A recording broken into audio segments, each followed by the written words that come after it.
Hello and welcome to the Inspired Life Summit. This is the place to be to discover how to be, feel, and live an inspired life. I'm Krysti Turznik, motivational speaker, best-selling author, and life coach, helping people to connect more deeply with their inner self so they can create a life that speaks to their soul with meaning and value.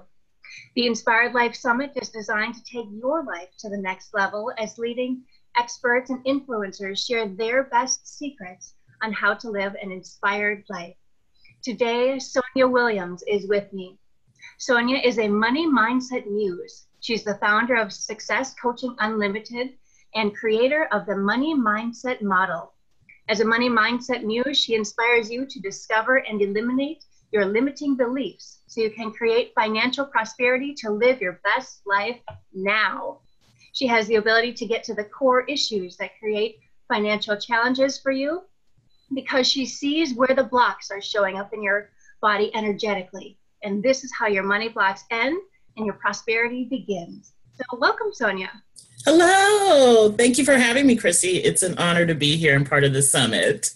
Absolutely. I'm so excited to talk with you today. So our topic for today is actually the 3 C's for living an inspired life.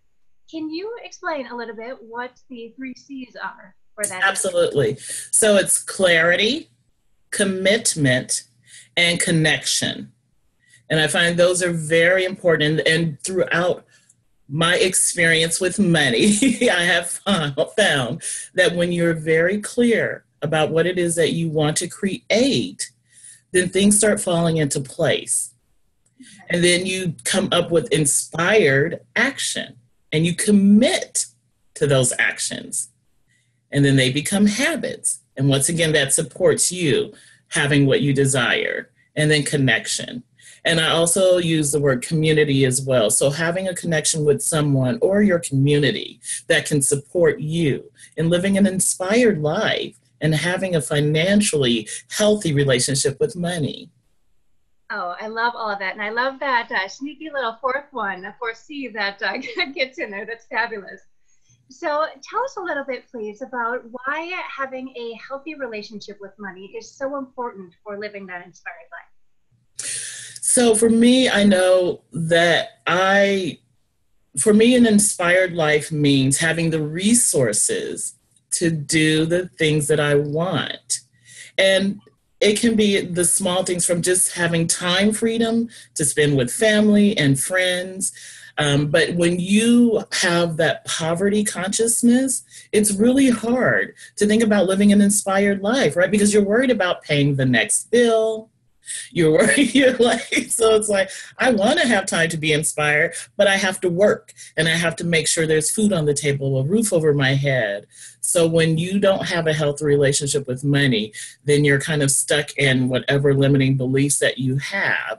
And it's a little bit harder to feel inspired and to be inspired. Yeah, absolutely. So how can someone then discover if they have those limiting money beliefs?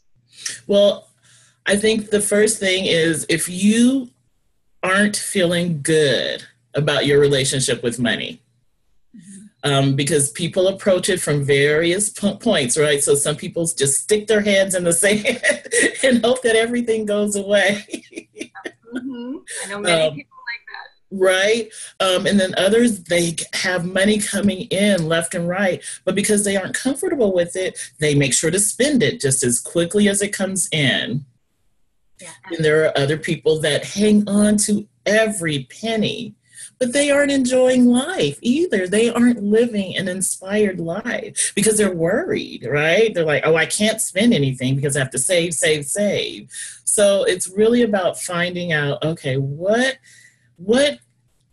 am I feeling about my relationship with money? Am I feeling inspired? Do I feel like I am abundant? Do I have that abundance consciousness? So I'm making choices from that particular point of view versus hanging on or worrying. So yeah, it just really makes it harder. And that usually signifies that there is an issue there if you aren't feeling comfortable with your relationship with money. Yeah, absolutely. So then are there clues that people can identify that will show them that they are living in a poverty consciousness rather than a prosperity? Sure. So you can look at if you don't feel like you have the best relationship with money, because some people have a decent relationship with money. I think of it in terms of like a relationship, right? Are you dating your money? Or is it like that long lost friend, you only tap into it once in a while? Or is it like your best friend, like you track your money, you know where everything is, you feel comfortable, you have space to spend it on what you desire, and you have that lighter energy of inspiration. So yeah, if you really just take a moment and just start noticing what your habits are, and when you pay your bills, how are you feeling? Do you feel a little bit of anger or resentment around that? Then that signifies that there's a little bit of a deeper issue. Or if you don't have the money that you want in your bank account, or if you're just struggling, there's something else going on there. Yeah. Now, I have heard that people say that you shouldn't pay your bills until you are in a positive mindset. What are your thoughts on that? I agree, because for me, especially working with energy, right? And so I always try to put out what I want to receive. And not to say that I don't have those challenging days, right? Because everything isn't roses. I don't win. Yep. Right? Reality sets in. But yeah, I think if you make a ritual of it, like for me, and we don't use checks as much, but I used to have positive sayings on my checks. Like my current one says, dreams do come true. Or I would write in the memo, thank you, because I was grateful to have the money to pay my bills, because there was a time where I was struggling with that. So yeah, so, and the word that I do not use is budget. I use prosperity plan. So I have a prosperity plan. And I don't have an emergency fund because I don't like the energy of that. I have a freedom fund. So if anything unexpected pops up, I have the freedom to use the money that's in that fund to pay for it. But I also may have the freedom to treat myself to something because there are extra funds in there. So it's like just shifting. So if you do that little energetic shift and you show up and go, I'm so grateful to have this money to pay my bills. I'm so grateful that I got to have electricity to watch TV, to keep the food cold in my fridge. So yeah, just really get into that attitude of gratitude. I find it really helps. Nice, nice. So do you have any tips or recommendations for someone who feels like they are in more of that limiting belief, where they can, say a certain mantra or affirmation or do a certain exercise that will help them to start to shift? Absolutely. So one of the things is just to think about money and start noticing how you feel about that. And then take note, like really go, okay, when I think about money, am I feeling joyful? Am I feeling fearful? And then just start noticing.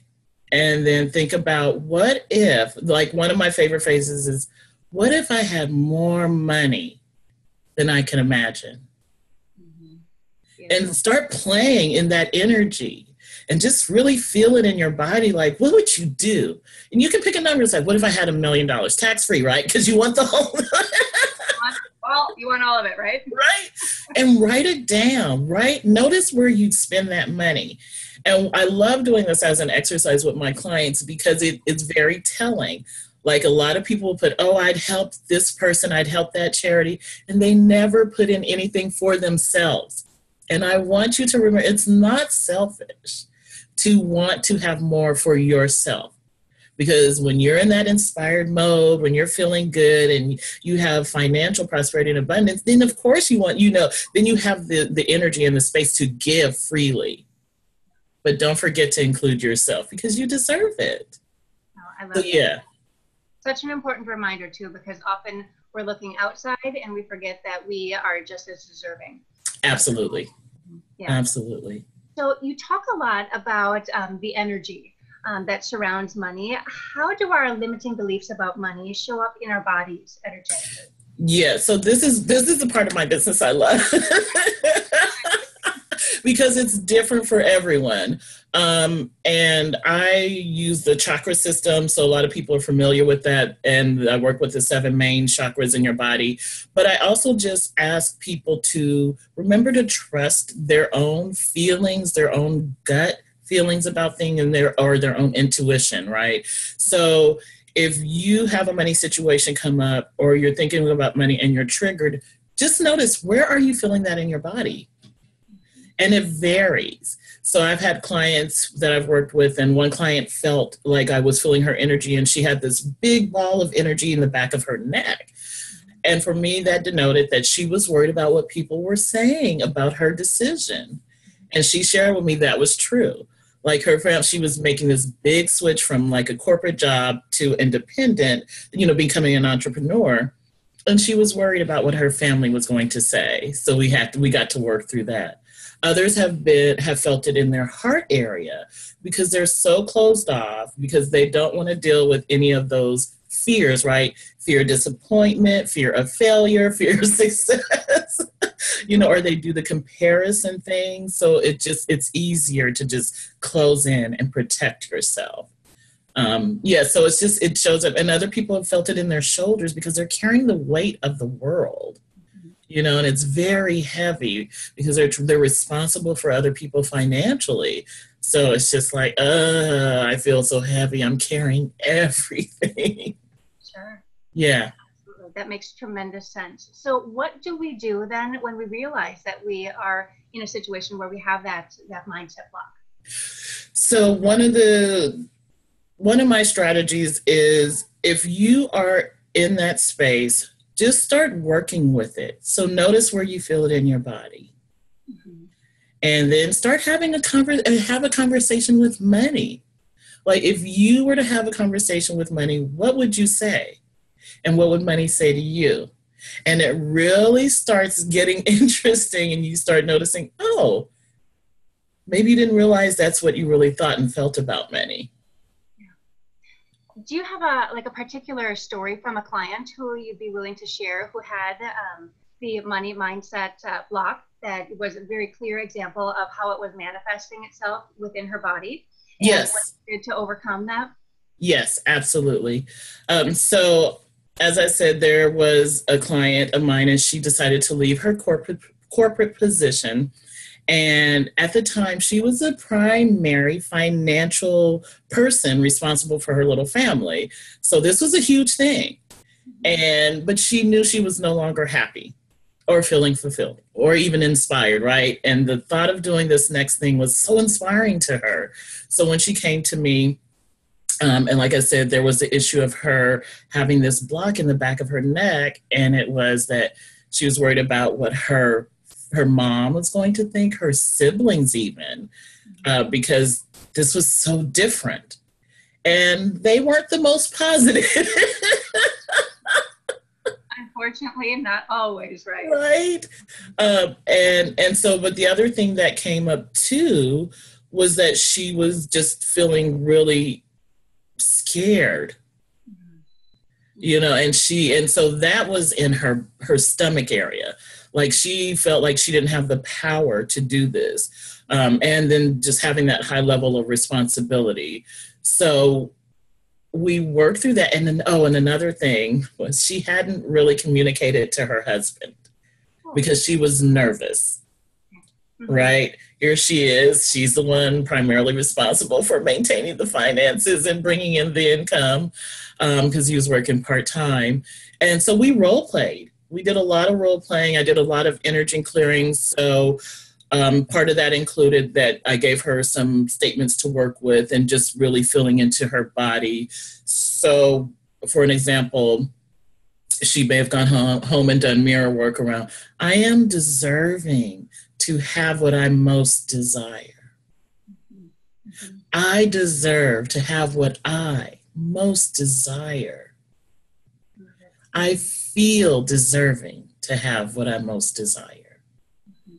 Because you just want to lock it in, and you want to really not just, when you're looking at yourself in the mirror, you want to make that eye contact. You want to connect with that deeper part of your soul, but you also want to feel it, like begin to take in that power, begin to own it. Mm-hmm. And sometimes it's hard because it takes time. People are in such a place that they can't say, oh, I now have, I now feel better, or I now feel abundant. So then you just take the baby step, right? You go, I am beginning to feel more abundant, right? I am beginning to open up to receiving more. And then you can get more specific. I'm beginning to feel more financial prosperity and abundance. So it's just like you really start getting into it. So we role played her having a conversation with her husband, and so that she could be prepared for any of the fears that might pop up or how he might respond. And I'm glad to say that he was so receptive, because by them having a conversation, he then could support her in her dream.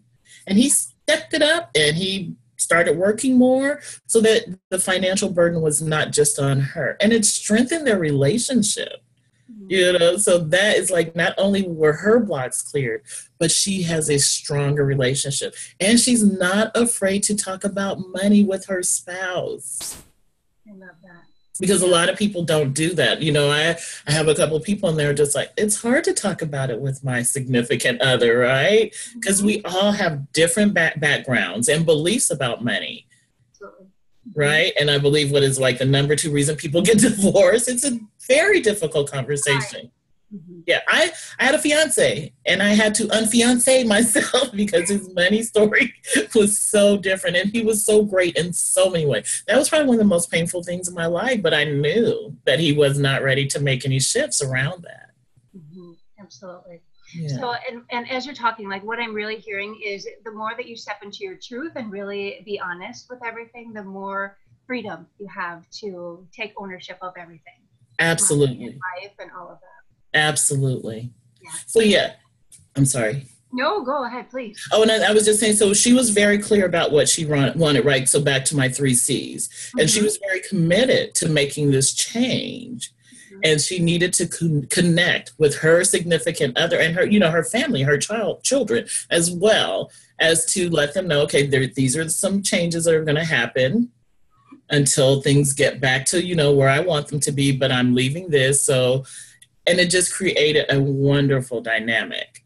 And so she felt like, okay, I do have a community around me that is supporting my life and I can live my inspired life. So, and then there's the super tip, the other C, which is celebration, because we forget to celebrate, right? It's even the little things. Having a conversation with your spouse, celebrate that. The fact that you're making a decision to live an inspired life, celebrate that.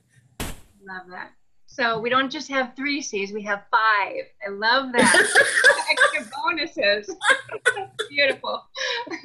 So is this then something that people are able to work through on their own, or is it best to seek out the help of a coach or some other support system to move through these? So for me, of course, that's what I love. And I think if you can work with a coach, it can help you move through the process. Because coaches are supposed to hold your vision for you, support you, and they may have a different perspective on things, and they can provide you with tools and strategies to really overcome these things. But also, if you aren't quite ready, then I have other low cost or free options, which are like find a book and then get a group of people together that around money and just, discuss this particular book, read it and discuss it and just see what comes up. The hard thing is that money is so personal. Mm-hmm. So it is really hard for us to like come together in a group, because a lot of us have an idea of what someone else may be experiencing, or we have perceptions, or you may want to keep certain things private because you feel guilt or shame. So that's why I feel like a lot of times it's easier to go to a coach, because they're objective, they're non-judgmental, and they can support your journey. And, with the training, right, you notice like, okay, how do you like to learn? Are you visual? Are you audio? Are you tactile? So we really try to key into those areas as well to really support your vision. Oh, that's fantastic. So tell me a little bit then more about your journey, like your background. You used to be in corporate. What caused you to, what inspired you to leave that life and do what you love? I was not living an inspired life. Here is that. I love it. Right? Making a great money, single person, but uninspired, like unfulfilled. And so a couple of my mentors kept telling me, oh, you should be coaching, you should be coaching. I'm like, yeah, whatever. Sure. But at that time, a program popped up where I was able to leave my corporate job. And it was funny because I was part of HR, so I was working on the helping support others in the program and rolling it out. And then I thought about it, I said, I think I can do this. And so I took the leap, became certified, and I have to say I am loving every minute. I am so happy. I made a decision for myself to live an inspired life. It has really changed my life for the better. And the people that I get to help, are you kidding me? My heart just overflows. Nothing, I cannot recall feeling like that in corporate. I mean, there were some very fulfilling moments, but no, with doing what I love, yeah, just such a beautiful experience. Oh, I love that. And it really came down to another C. You made a choice, right? Yes. Absolutely. Exactly. So do you have a favorite quote or something that inspires you to live your best life? Yeah. And so I'm going to make sure that I always want to mess it up. So sorry. If you don't go after what you want, you'll never have it. If you don't ask, the answer is always no. And if you don't step forward, you'll always be in the same place. And yeah, it's by Norma. Oh, I'm sorry, I'm blanking on her last name, but she's a writer. And it's just, that's why I tell my clients, always ask, what's the worst? No. Okay, so then you move on. Take that small step, move forward. Absolutely. Every question, every movement forward gets you closer to what it is you're looking for, right? Absolutely. So do you have any recommendations for like a favorite book that you have? Yes. So Stephen Pressfield wrote a book called Turning Pro. And I love this book because it's a short, quick read, but he talks about resistance. And for me, like, resistance is really fighting for your limiting beliefs, right? Because you're resisting any change. You want to stay in that, what feels safe. So he talks about all the ways that resistance shows up. And for me, it just really was just like, oh my gosh, she does show up that way. Resistance does pop up, in the little things. Procrastination, not being true to ourselves, not even taking the time to figure out what is it that we truly want to do or be that inspires us, but just going through the day-to-day. Oh, I love that. I'll definitely take a look at that. I haven't heard of that one. Oh, yeah. Yeah. So if you could leave people with one last piece of advice, what would that be? I would say take a stand for yourself now to really just, what is it that truly inspires you, or what is it that you want to do, that you're inspired to do? And are you taking note of that? And are you taking steps to make that happen for you in your life? Don't wait. Do it now. And just a quick aside, I had another client who we worked through her money stuff, and she was able to pay for, she was having a milestone birthday, and she wanted to go to Puerto Rico. And fortunately, she did all the work, was able to pay for her trip in full, no credit card charges, and she got to go to Puerto Rico because she had fond memories of it. She had visited before, and this was all before the hurricane. So for me, that was one of those things, don't wait, because you just never know. She got to go there. She got to come back and not have credit card debt. Everything was paid for. Her money situation felt great, and she had a wonderful time. Oh, I love that. So do it now. Mm-hmm. Yes. Absolutely. Well, thank you so much, Sonya. I really enjoyed our conversation. I love all of the value that you have shared with us today. How can people get in connection with you? So my website is moneymindsetmuse.com. Okay, perfect. And those links and all of your other social media that is going to be also on the Inspired Life Summit webpage, as well as the free gift that you are offering. So it's so easy to see that clarity, commitment, and connection really can help you to live that inspired life. Thank you so much for joining us. Yes. Thank you for letting me be here. I appreciate it. Absolutely. So this is Krysti Turznik reminding you to live every day like it's a day at the beach. Take care.